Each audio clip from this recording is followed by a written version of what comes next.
Good morning, everyone from Singapore, and welcome to today's session on cyber resilience, enterprise cybersecurity, and digital trust. My name is Wei Min from SGInnovate, and for those who may know, we are a government-backed deep tech investor and company builder whose mission is to help entrepreneurial scientists build deep tech startups that are looking to solve big global problems. Our work also involves building a global community of leaders, thinkers, and doers to drive and scale up deep tech innovations in areas such as AI, healthcare, quantum tech, and autonomous technology across various industries. This is a time where cybersecurity is all the more relevant, even to our daily lives, as we are all connected in the digital space due to the ongoing pandemic. Today, we'll be talking about cyber resilience, where our speakers will share more on what it means to gain digital trust and how does it affect business growth in this digital age. We encourage for all attendees to share with us your thoughts on the topic or interact with our speakers by posting your questions in the Q&A tab located at the bottom panel of your screen.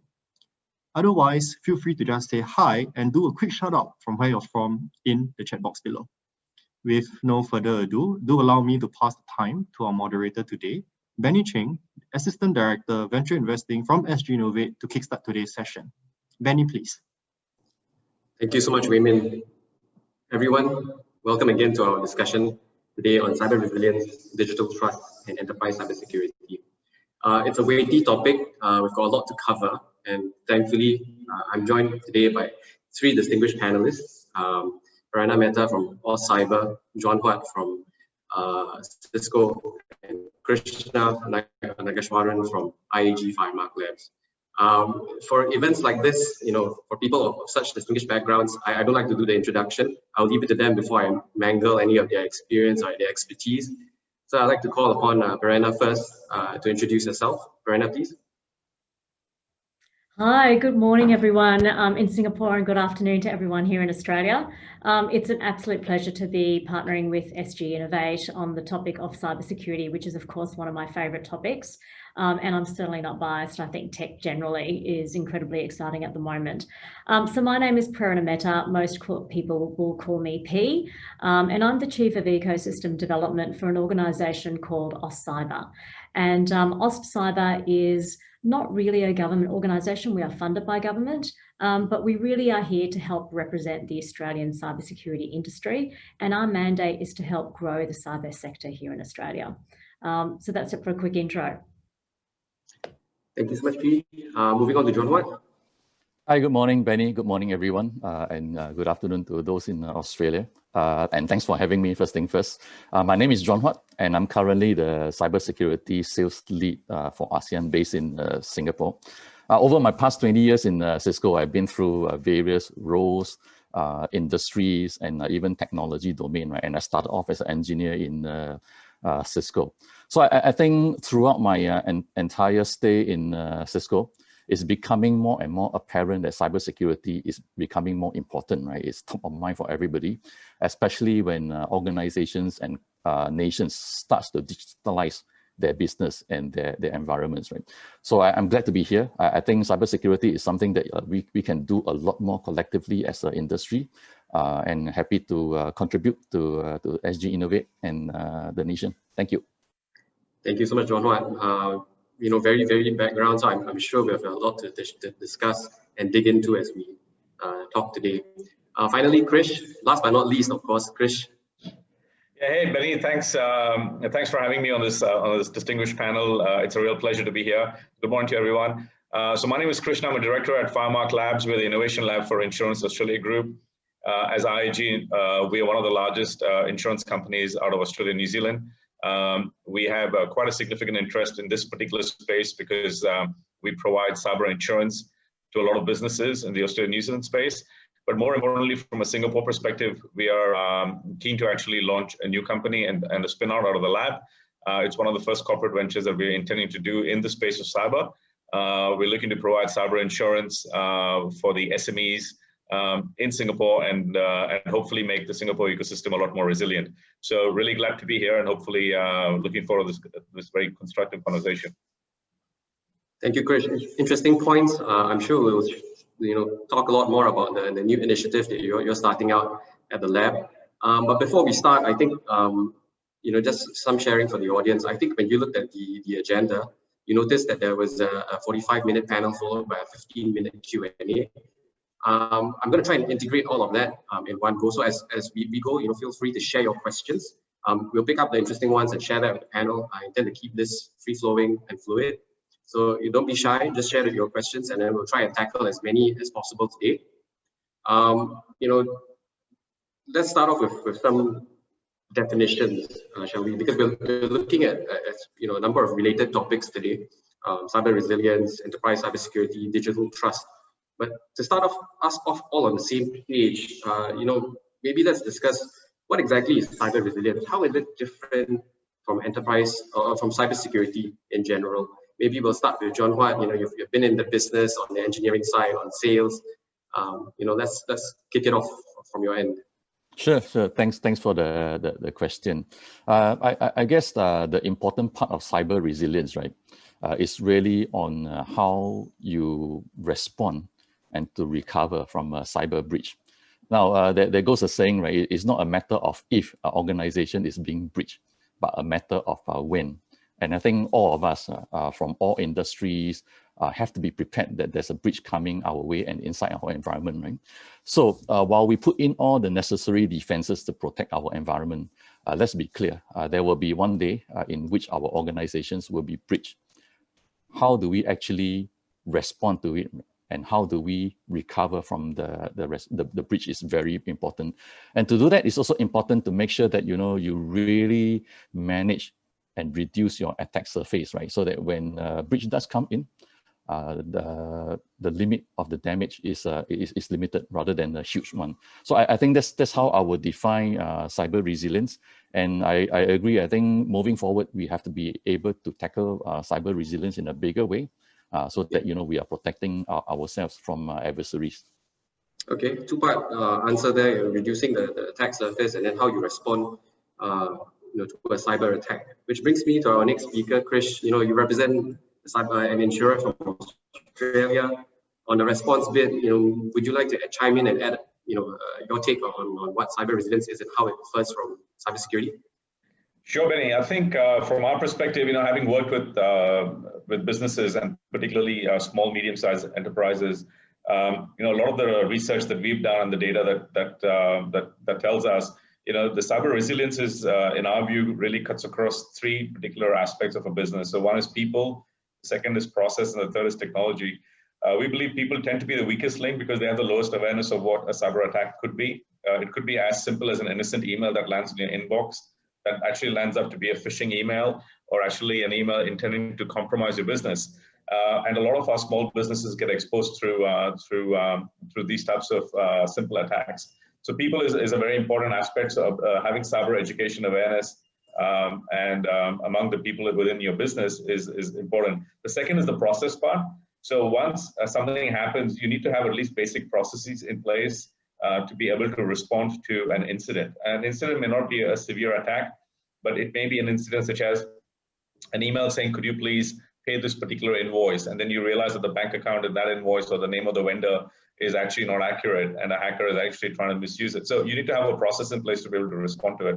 And the last is, of course, technology. I think needless to say, having the basic cybersecurity technology to help protect your business is absolutely important. I mean, even brands that we deal with on a daily basis, such as Grab or Redmart in Singapore, even these businesses have been exposed to some sort of cyber attacks in the recent past. So these things, as Joan said, it's not a question of if it will happen, it's a question of when it will happen. So I think if a business is thought about people, process, and technology, I think you're getting on the path of being cyber resilient. Okay. Yeah. Sorry, not sure where that from. Sorry. I was just going to say, excellent points on PPT as well, for people, process, technology. Exactly the same points in relation to how we approach business transformation, which is a point I will get to later on, I think, for some of our panelists.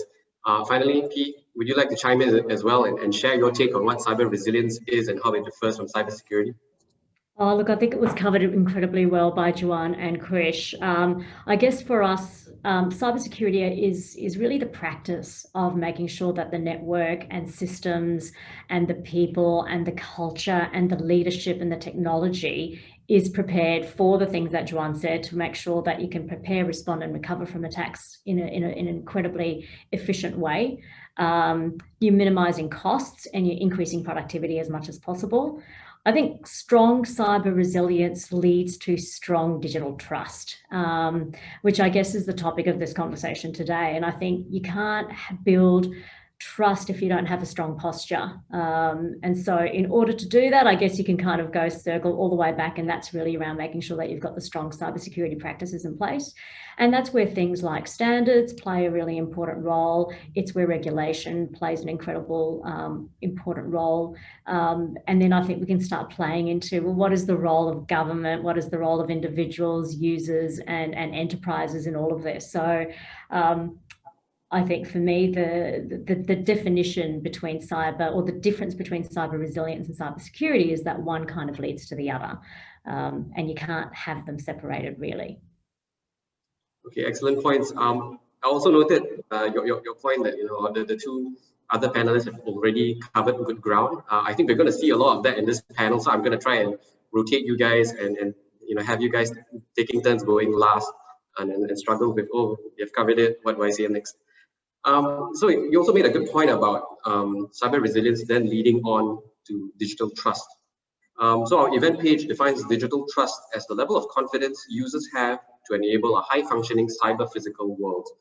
So that's a whole mouthful. It sounds very intangible. What exactly, how do we know when we have established digital trust? Are there markers to say, okay, this is it, we've come to some level of digital trust? Maybe Pete, you want to start us off today for this one? Yeah, sure. I'll make it hard for you guys, Joanne and Krish, on this one. Look, for us, I think digital trust is really, again, going back to having strong cyber resilience, which is then all about making sure that your digital assets are secured. And I think a really tangible example around that is the online retail that during COVID, we all did a lot of. And if you think about the good old-fashioned days when we would walk into a shop, and the ambience, we could taste it, we could feel it, we could touch it, we could go into a change room and try something on. And all of those things in a digital world don't really exist. So it's about making sure that instead of handing your credit card to the lady behind the counter or the gentleman behind the counter, you're doing that all digitally. So how can you trust that your details are being secured, they're not being used by anyone else, that you're going to receive the product that you ordered in the size, in the shape, in the way that you have ordered it for. So I think that's a really simple example where all of us have experienced that. You get something and you think, this is not what I ordered. And then also you get 10 other emails from 10 different companies all asking you questions about whether you'd like to buy X. And you're going, damn, and they've shared my email, they've shared my information. And then of course you find later on that there are curious entries in your bank statement, and lo and behold, they've actually stolen your information. So digital trust, I think, is the level of confidence, as you said, that users have, and a really great example of that is what we buy online. And there's a huge amount of other examples as well across multiple sectors. I think research in universities is a really good example. Having your water bills accurate and having your water safe and secure to drink, I think, is another great example of digital trust as well. Thank you, P. I think that's 3 examples. We are starting to count them off, and I can see the 2 gentlemen sweating now, looking at what kind of examples we have. Krish, why don't you go next? Sure, Benny. I think, look, I think just to pick up on that concept of digital trust, I think businesses today have a moral responsibility for all the data that they collect from their customers. Just as businesses had a moral responsibility when they took cash from a customer, that they would do everything they could to protect that cash and get it securely to the bank and keep all the documentation around it. The same needs to apply from a mindset with customer data. And I think it comes back to the three people, process, technology stuff that I mentioned earlier as a framework. If businesses really think proactively about that, then they're starting that process of digital resilience and actually starting to build the basic framework and pillars that you can then start building a roadmap of trust with your customers. So tomorrow, if there is an incident, and coming back to the point we made earlier, that it's not a question of if it'll happen, it's a question of when it'll happen. You need to have the process in place that you do pick up that phone and call up your customer and say, look, we believe there may be an incident in our network. We encourage you to please go and change your username passwords. When you start doing that, that's when you start really establishing trust with your customer base and giving them the assurance that their data is being protected with the best efforts that you can. Cyber threat is constantly changing. The landscape is constantly evolving almost on a daily basis. The threat that was there last night when we went to bed is not the most immediate threat when we wake up in the morning.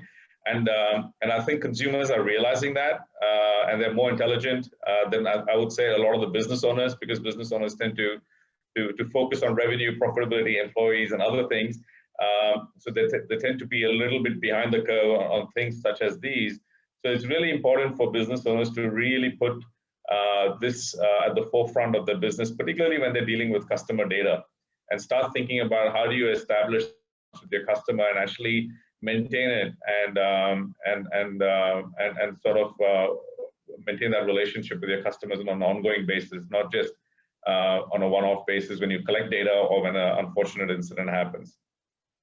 Gotcha. So proactive assurance on the part of businesses in responding to or in trying to preempt certain cyber risks, basically. Yeah, absolutely, Benny. I think one of the things that we also learned in the Australian market is, we work with a lot of small businesses. We sell various insurance products to them, including cyber insurance.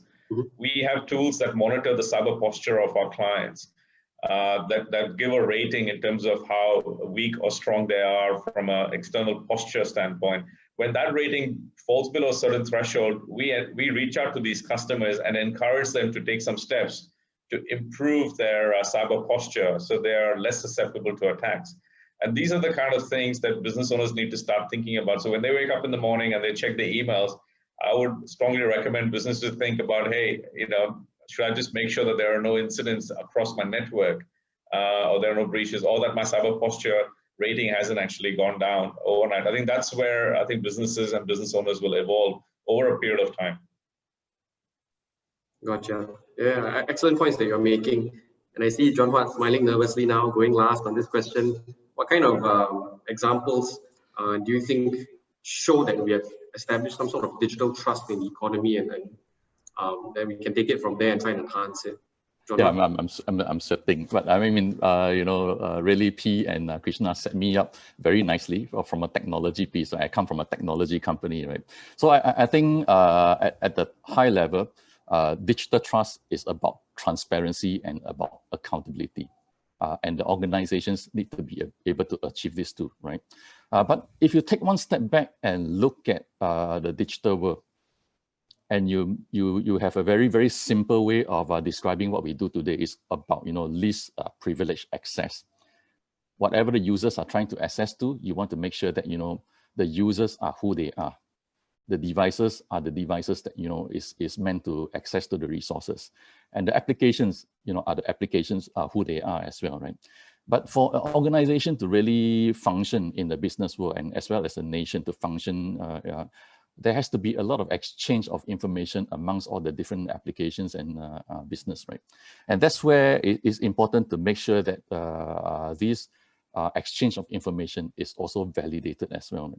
So in Cisco, we advocate what we mean by explicit trust. Explicit trust really means trust but verify, right? I'll give you an example of what is explicit trust in Cisco as we work with our customers. We sell a lot of routers, switches, security devices to our customers. But let's be honest as well, right? There is always vulnerability. There is no one product without a vulnerability, right? So Cisco is very serious about this, and we have a team within Cisco that does a lot of internal vulnerability hacking into our own products, right? And we are very upfront in communicating vulnerabilities to our customers so that they are informed, right? That there are certain vulnerabilities and their advisories. And customers then, can take action to upgrade, to patch, and do workarounds and things like that. I think by doing processes and stuff like that, we gain our customers' trust in us because we are very transparent and upfront about communicating these issues, right, and accountable for it as well. So coming back to my main point, we have to achieve transparency and accountability so that users, consumers using the device, using the applications, and doing the business transactions are assured of what they are doing.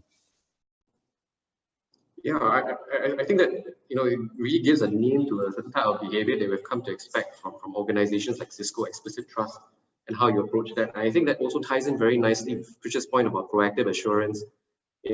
Going out of your way to tell your customers that you're doing things in a certain way, that there are things that they should do or you have done to help protect them even further. On that note, conversely, could you talk us through some examples of when actions have been taken or not taken that then eroded digital trust? And now, John Hua, we'll start with you and then we'll have the other two sweat instead. Well, I think if you look at a broader picture, right, that's where in the digital world today, everything is conducted using devices and traversing on the digital network and applications, right? It's important to really build the confidence that the business have, right, in the consumers or the customers who's using your particular applications. So again, if we take an example from a Cisco perspective, which I alluded to just now, right, many customers use a Cisco product, and we want to make sure we continue to earn their trust from that perspective as well, right? And that's the reason why we've been very transparent about disclosing information about vulnerability and the way we're using the information and so on. We even established a public website called trust.cisco.com, right, where most of our products information are over inside there. It's public information, so we don't hide all this information away from the public, right? So being transparent and open, I think, is a key criteria to making sure that this is being achieved. Okay, and maybe we'll leave Krish last. I think he hasn't gone last just yet. P, you want to go next? Yeah, look, I think that's a really interesting question, because I find that there's a whole gamut of things that we could cover in terms of what organizations have or have not done. I think for me, the leading one is strategy, and that means that there needs to be leadership from the organization right at the top. And I think Juan's point around the organization actually having something called, transparency, or have your say, or talk to us, is being incredibly transparent. And that for me is a replication or a reflection, of how the organization thinks and behaves in the culture. I think the other piece around it is be riding the wave, be ahead of the curve every single time. So please don't be complacent when it comes to cybersecurity. The minute you do that, you put yourself at risk, and then your users will be at risk, and that there'll be an incident, and then that of course will lead to the erosion of any consumer trust that you've ever had. And I think it's applicable across every single organization and almost every single entity here now as well globally. So it's not just a business, it's an education institution, it is your pharmacy or your florist, it's everyone, it's you, right? You need to be responsible, you have to take it in your own hands. I think the other thing is for organizations, once you realize that cybersecurity is important, which of course it is, make sure you've got a budget, allocate it to it. So it's not good enough to say, yeah, that's great, and let me try and find the cheapest application I possibly can. You've really got to invest. And again, I think that goes back to strategy. So invest in making sure you've got budget and you've got people that are trained. And if you can't afford to have the people trained, that's okay. You can get that outsourced. But at least you've got someone that has an understanding of what it all means for your organization and your consumers. I think that's fundamental. Okay, I think that really echoes what Chris said again about people, processes, but particularly these 2 points and technology. And John Hall was laughing, I think, just now when we talked about budget, which I will come to again, given that you are working in cybersecurity sales. Now, let's round off this question. Krish, what actions have you seen organizations take or not take to erode digital trust? Sure. I think, I'm going to bring it back to our own experiences as an insurer and what we see in the market, particularly with small business enterprises. It's an interesting, insurance is based on data. A lot of our insurance models and pricing and etc. So we tend to collect or try to collect as much data as we can. Cyber, unfortunately, is an area where there isn't that much data available. But having said that, one particular data that does strike out for this particular question is that 60% of SMEs tend to go out of business within 6 months of a significant cyber attack. Now that's a big number, the reason that happens is because they haven't put any of the safeguards or the safe rails that we talked about earlier about building your digital resilience, right?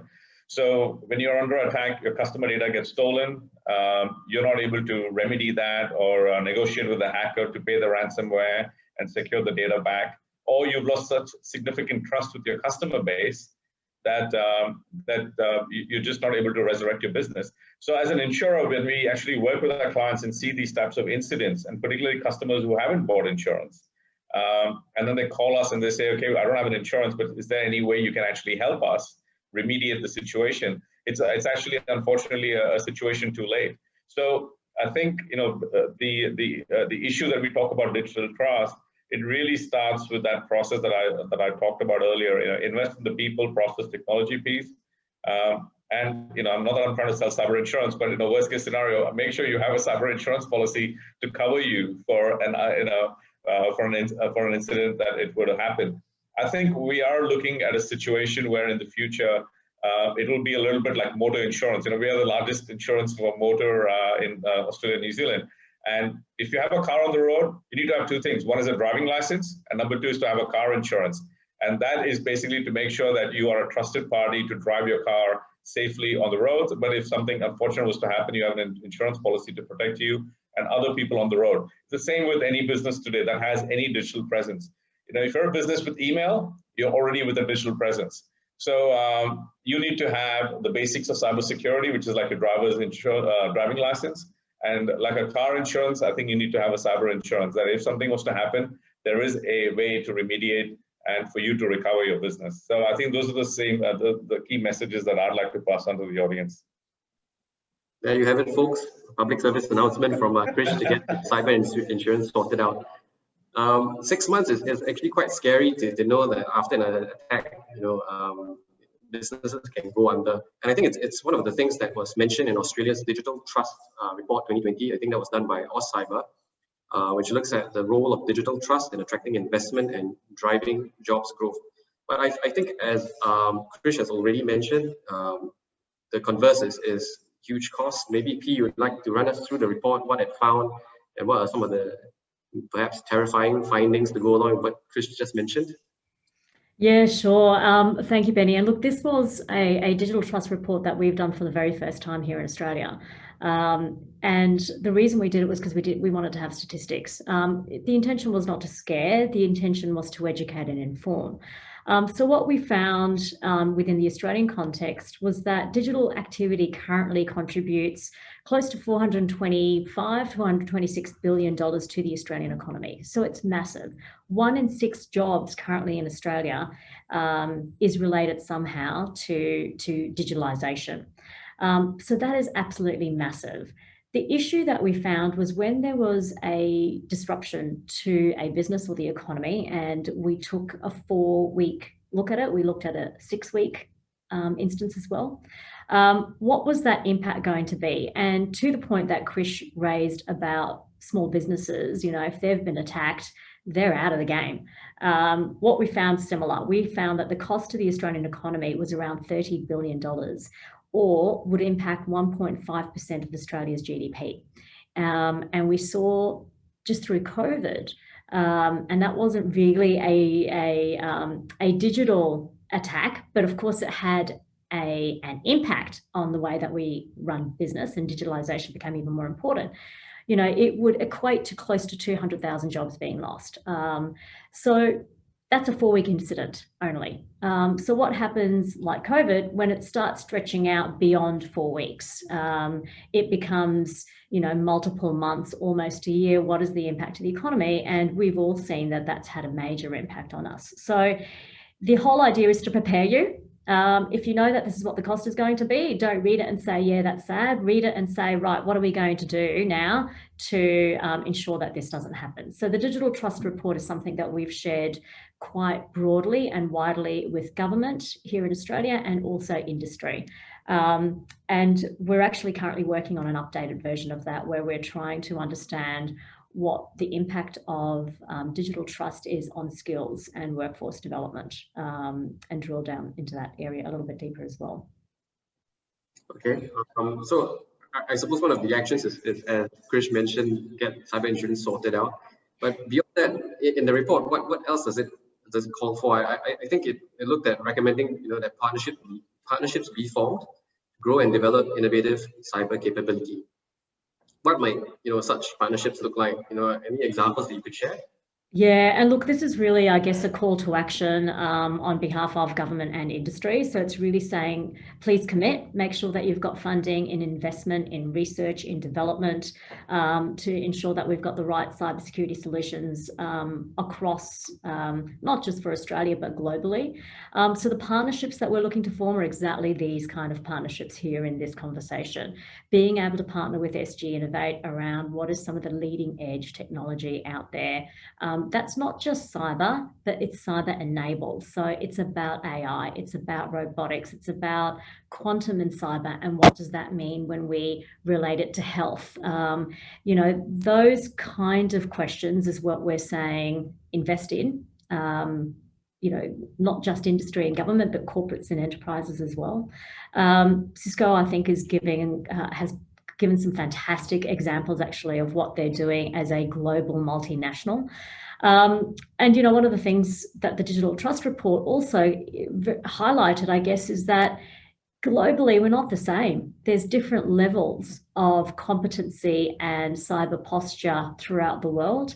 And what is the role that we need to play to ensure that we're helping each other out regionally, for example, in the case of the relationship that we have between Australia and Singapore, to ensure that we're not doing it just to protect our own countries, but we're doing it to protect our regions, and those partnerships that we need to form in order to be able to do that. Yeah, I might leave it at that for a moment. Perhaps, Benny, if I could add on to what he mentioned, right? I think that the comment about sharing, working together is very, very important. It's everybody's responsibility, right?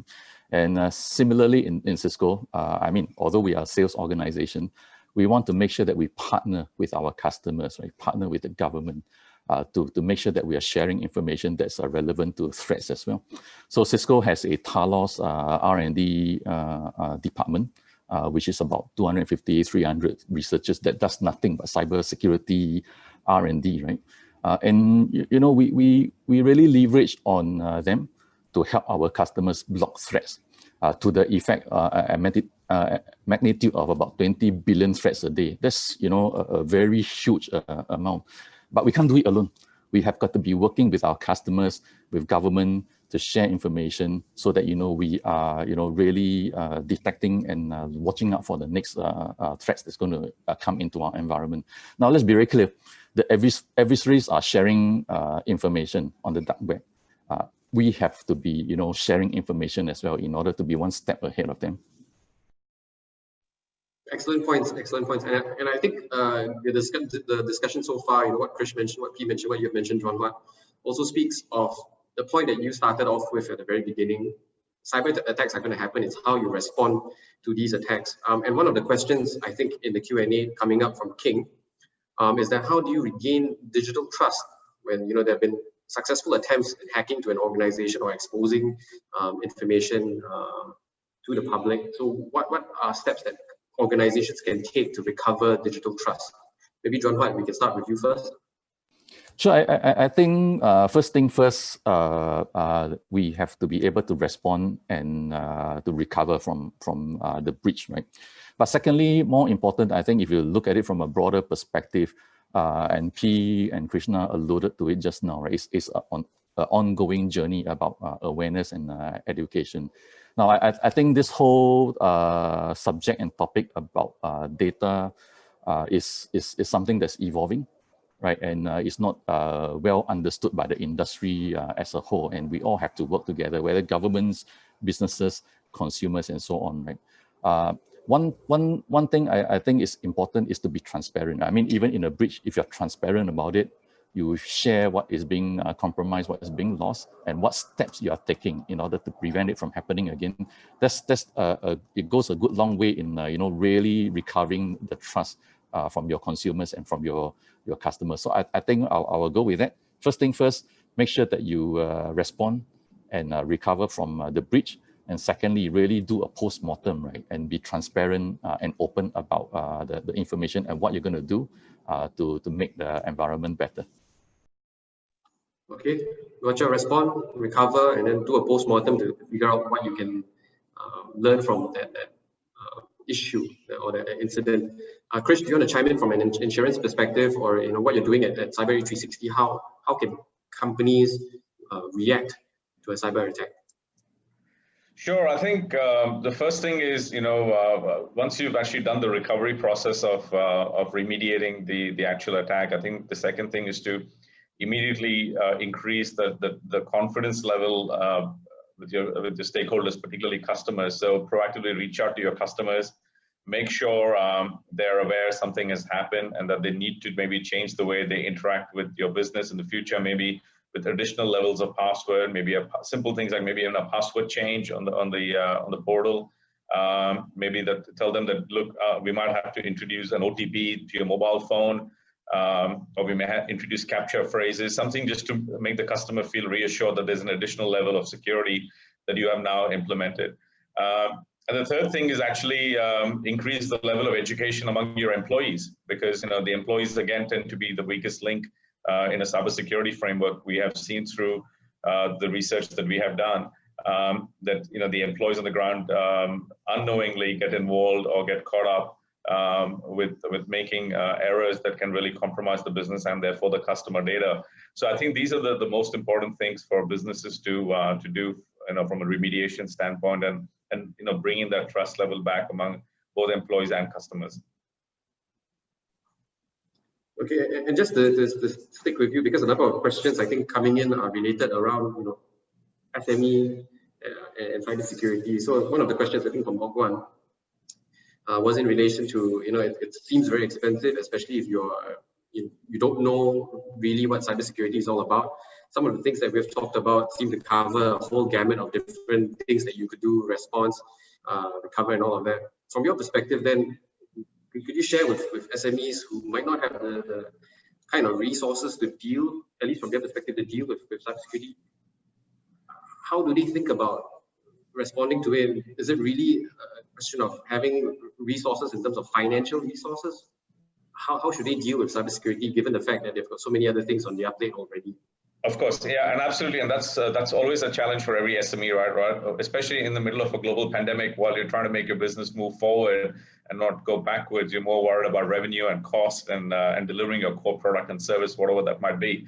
I think the progression of cloud technologies today really make it accessible for SMEs to access very sophisticated technology at a very low price per unit basis, and even on a monthly payment plan. So you don't have to really have huge capex upfront like in the olden days, where you have to go and buy enterprise software and have it installed on your premises on a server and have an IT guy come and install it for you. Today, you can go on the cloud. You can switch on services. You can switch off services almost on a monthly basis. Our data that shows us says, there are 2 or 3 things that SMEs always have to protect themselves against. One is education. So you can buy cyber education online for your employees at a very low cost per unit. And it's highly recommended. The second is make sure all your data is backed up. So you have a recovery plan. So in the event there was something happening, at least you have a minimum data backup, and there are a lot of cloud-based solutions available out there that allows you to back up your data on a daily or an hourly basis. And third thing is make sure you have the basic antivirus, anti-malware protection. Again, you can buy products off the cloud and have it fairly easily installed. And even if you don't have the technical expertise to even do the basic installation, those skills are available, not so difficult in the Singapore ecosystem. So if you take up these measures, then at least you put the basic safeguards of trying to protect your business, and they don't cost a lot of money. we're talking about a few $100s a month if you're a 5-10 man company to spend on making sure you're safeguarded. I mean, if you really think about businesses that spend on office rent or cost of laptops and other things, this cost is quite marginal. And of course, the last thing is cyber insurance, to protect yourself against an outward incident. If you're a small business, it costs you a few $1,000s a year, but it does give you the peace of mind. And that, coming back to the car driver mindset, that yes, I've got a car insurance, I can drive safely on the roads. It's a bit like that, protect yourselves, have the right levels of cybersecurity safeguards, but also buy an insurance. They don't cost a lot of money, and there are different types of payment plans available as well in the market. So I think it's definitely worth looking at it, and it's also very palatable for most small businesses from an economic standpoint. Okay. Would you then say that there's some sort of proportion of organizations like costs that should go into cybersecurity, or responses related to cybersecurity? Yeah, look, I think the industry guideline says that most businesses typically spend between 3% to 5% on IT-related costs. So if you look at that, of course, based on the industry you're in, so if you're a fintech or you're a technology-oriented that delivers products and services, then 5% of spend should go into IT, not cyber security necessarily, all of IT. Within that, I think about 20% of that should go towards cybersecurity within that particular IT budget. So that's sort of a rough industry guideline. And the lower end of the IT budget typically tends to be with restaurants and retailers, physical shops. Then you're looking at maybe 1-2% of your revenue going into basic IT costs, such as POS terminals or customer loyalty management software, or basic laptops and computers to manage your accounting and bookkeeping services. So I would say 20% of your entire IT budget should 20 to 30% in cyber would be the right sort of benchmark. Okay, I think that answers Bongkwan's question, and now it tracked a bit, but sticking with some of the audience questions, I think Andy put up a fairly interesting question about what's going on, especially in the States, where there's this huge backlash against big tech in relation to privacy and security of data or lack thereof. As a society, and this is for all of the panelists of it, maybe we can start with P. How do you think we as a society should guard against unethical abuses of data, and how do we protect ourselves against some of these excesses of big tech? Yeah, look, it's really interesting to see what's happening, and I don't want to say the US, I want to say globally, particularly on social media platforms, for example. And I guess in the case of the US, some of the social media platforms actively saying that they are no longer allowing particular people, for example, to use their social media platform. I think for me, that's actually around transparency and trust again. So it is very much about our reliance on that social media platform and us holding them to I guess their own standards. So it's them building their trust and them trying to be as transparent as possible. I think what can we do? It is very much about trying to read some of that fine, really tiny, teeny writing. Don't just quickly press, yes, I accept. Understand what it is that you're giving away. With WhatsApp currently, I think sharing all its information to Facebook. I think certainly here in Australia, there's been this wake up call and people are, really having conversations about whether they should be using WhatsApp or not. And I think in different cultures and in different countries, those conversations would be very different. Again, there's a reliance on WhatsApp in some countries, not so much on other countries, and they kind of used, different social media platforms. So look, it's a little bit convoluted, I guess, where I'm going, but it's very much around you being able to make your decision in a very informed way.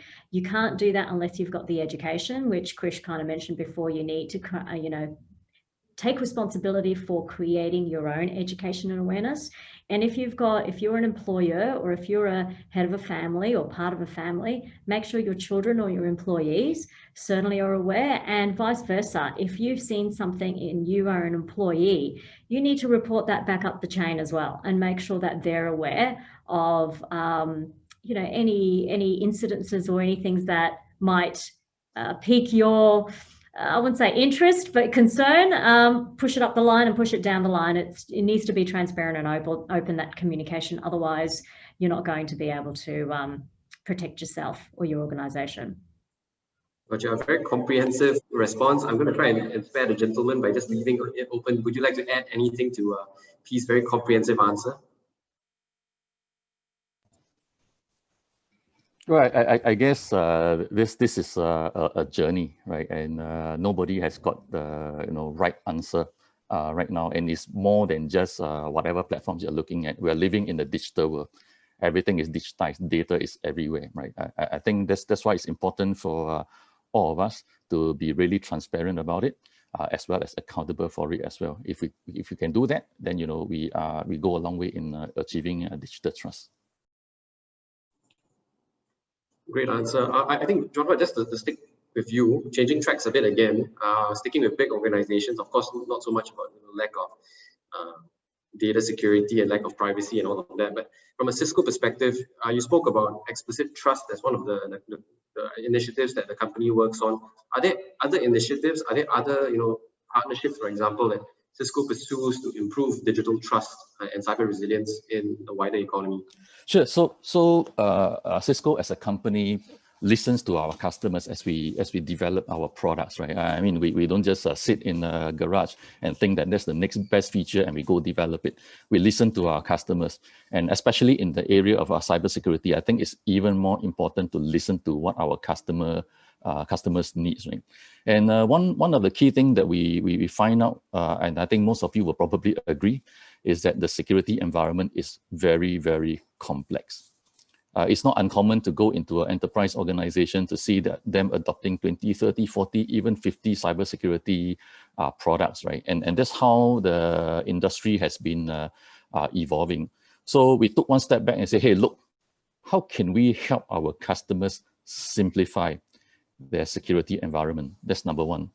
Number two, when you have a lot of security products inside your environment, they don't necessarily talk to each other, right? I mean, you get alerts from AV, for example. How do you correlate with other security environments, elements within your environment? It may not be so simple. So secondly, what we're trying to do on top of simplification is to make products integrate and talk with each other. So our holy grail is to make sure that if we detect threats from one vector, for example, email, right? You can mitigate these particular threats throughout your environment, whether email, web, networks, and so on and so forth, endpoint, and so on and so forth. So we've been on this initiative to do this, to help our customers simplify. In Cisco, we call it Zero Trust, and we have 3 Ws to go about doing that. Number one, workforce. Number two, workplace. And number three, workloads. If you take a step back, it's very simple. You always have users trying to go to a network to access to applications, right? So the users is what we call workforce. How do you protect the users? How do you know where they are, who they are, where they are, and how do you check that they're using legitimate device, right? At the center where you have the network is a workplace. So the network plays a very important part, right? Because it's no longer just about transporting data from point A to point B. The whole segmentation in limiting attack surface is very important, because if you can connect to every devices, guess what? Once you get into the network, you can do a lot of damage, right? So we want to make sure that the network is also very dynamic in terms of providing the right level of access and segmentation to the users. Last but not least, the crown jewel are the applications. If you don't have access to the applications, you can't perform the business. It's as simple as that, right? So we have got to make sure that the applications are being protected as well, and that's what we call workload. So simply workforce, workplace, and workload. Well, excellent. 3 Ws, I think, and it's a different take on the PPT that Krish was talking about. I think P, you just unmuted. You want to say something to add? I was. Thank you. I was just going to jump on the back of Juan, what you were saying about that tech stack and ensuring that it's fully integrated. I think the other piece that really lends itself around digital trust is understanding the ownership of that tech stack, where it's from, and how that's secure.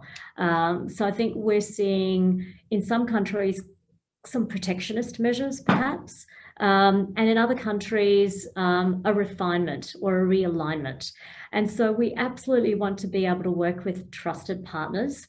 Singapore and Australia has obviously an MOU around cybersecurity specifically, and that's put in place so that we can trust each other and other partners that we have this arrangement with around where we buy our technology from, how we use that technology, and how we apply it within our workforce and within our country. So I think that's, for me, when you mentioned that, you just really alerted me to that. It's that integration of that tech stack, but where it's from and how it's being used, where it's being stored, how it's being secured, all of that plays into it as well.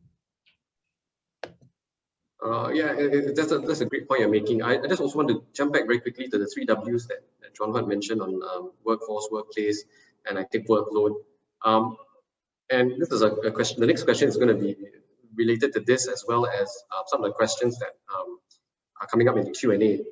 And that is, with COVID-19 and with work from home arrangements, what kind of new threats, new vulnerabilities are we seeing coming up against digital trust, against cyber resilience?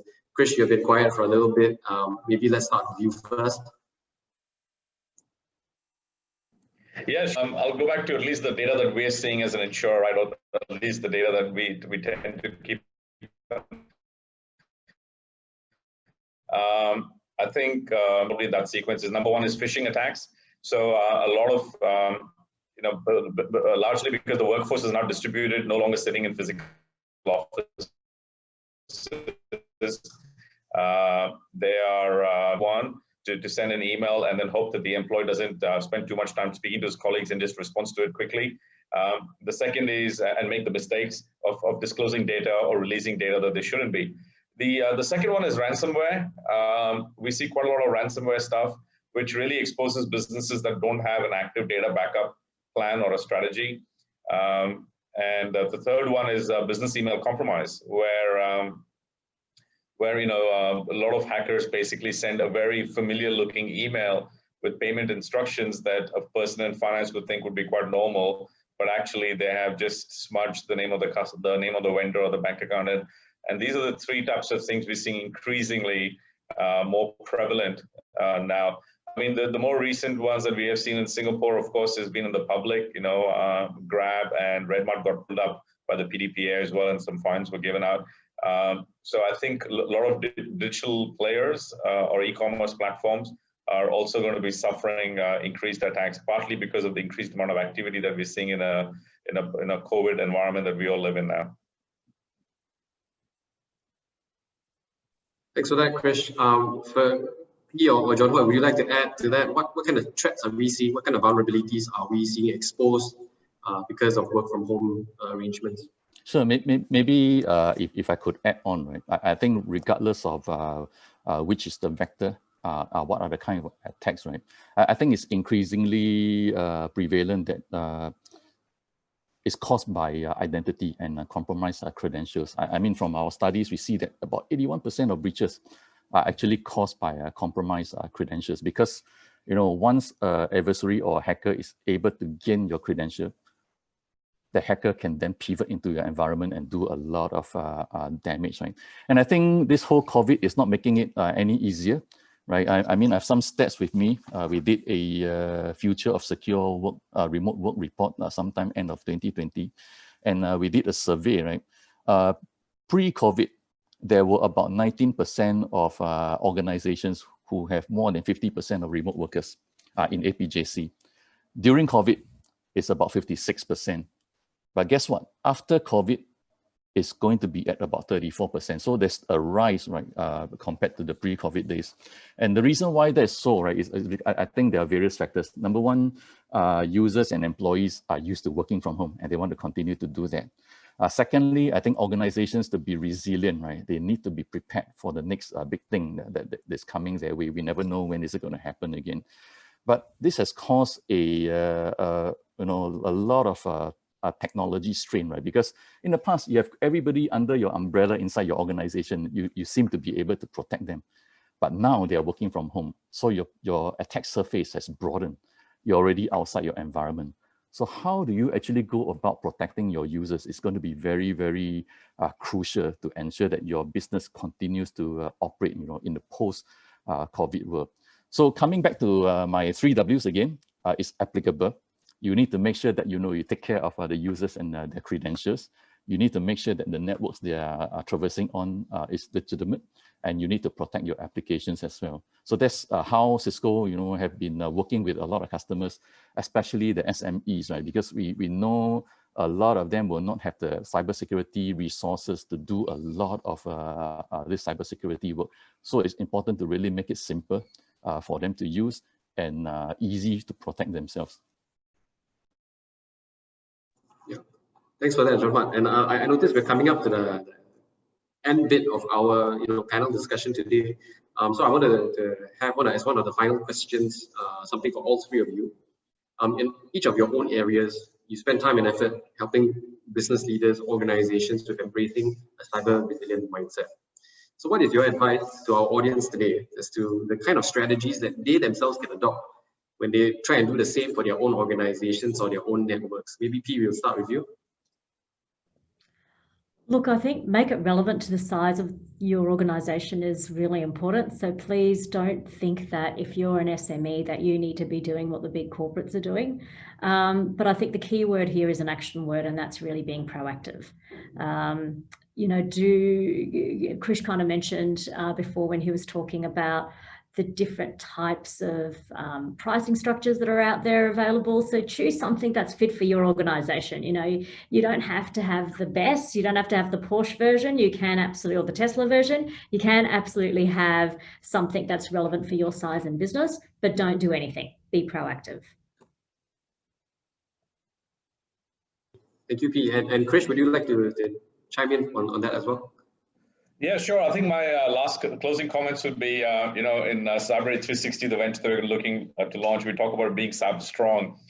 Be cyber strong. It comes to 4 Ps. The first is prevention. So have basic prevention measures, invest in at least the basic technologies that you can buy at your budget levels or appetite. Number 2 is prepare. So have the right process in the event something was to happen. Prepare yourself for that. The third is personalize your approach. So take a risk assessment that is based on your cyber posture and address it. And the last is peace of mind. Have the right people on your team to help you to be prepared for it or respond to it. And in a worst case scenario, have an insurance policy. So not that I'm trying to sell insurance, but I think it's important that businesses owners have that peace of mind when they go to bed every day, that there is something out there that will protect them if something was to happen. Excellent points. And AustCyber have the benefit of a 5th P working for them on cyber resilience as well. So John, would you like to... That's a great point. Yeah. John, would you like to round off on this question? Sure. I think we have a very interesting conversations, and there's a lot of interesting points brought up by the panelists over here, including Benny yourself as well, right? I think the key takeaway I would really get the audience to really look at. Number 1, I think user education is key, right? You can have all kinds of technologies, process, and so on, right? But end of the day, it's about the users. So the users have to be educated on that. Secondly, you cannot protect what you cannot see. So I think establishing comprehensive visibility across your environment is very key, so that you know what's inside your environment, you know what is being transacted, right? And how can you protect your environment? So establishing comprehensive visibility. Thirdly, I would say security is not just an organization who can protect themselves. So partnership is very important with the government, with other like-minded institutions, right? It's important to keep the information ongoing. But last but not least, again, I come back to this whole notion of transparency and accountability. So trust, but verify. Make sure you do steps to really verify what your partners, what your vendors are doing, to make sure that you are also as safe as you can be as well. Well, I think from the 3 of you, it's just so many takeaways just from that last question alone. Make it relevant for your organization, be cyber strong, and invest in user education, establish visibility, and continue with partner sharing and verifying the information that you receive from your partners. So just from that last question alone, I've even covered all of the other questions.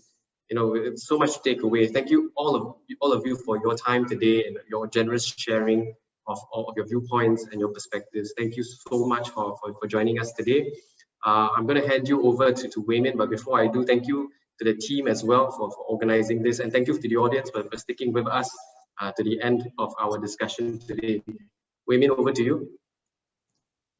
Thank you, Benny. Great points brought up throughout the discussion. I'm sure that, many of our audience today take home lots of learning points from this discussion as well, especially on regaining trust and also what to look out for, especially when now so many of us are actually working from home.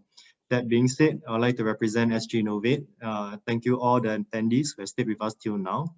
Also, I'd like to say a big thank you to all our speakers, P, Krish, and also last but not least, John, for all the wonderful insights and sharing for today's webinar. And for all the attendees, do keep a lookout for our post-event mail, which will contain a recording of this session. Do reach out to us at events@sginnovate.com if you'd like to connect with any of our speakers or to have a chat with us for collaboration opportunities. Do also remember to give us your post-event feedback when you exit the webinar or through the post-event mail as well. With that, this is Wei Min signing out from this webinar. Hope that everyone will have a great day ahead and stay safe, stay healthy. Hope to have you again in our next webinar session. Goodbye. Thank you very much. Thank you, everyone. Thank you. Bye-bye.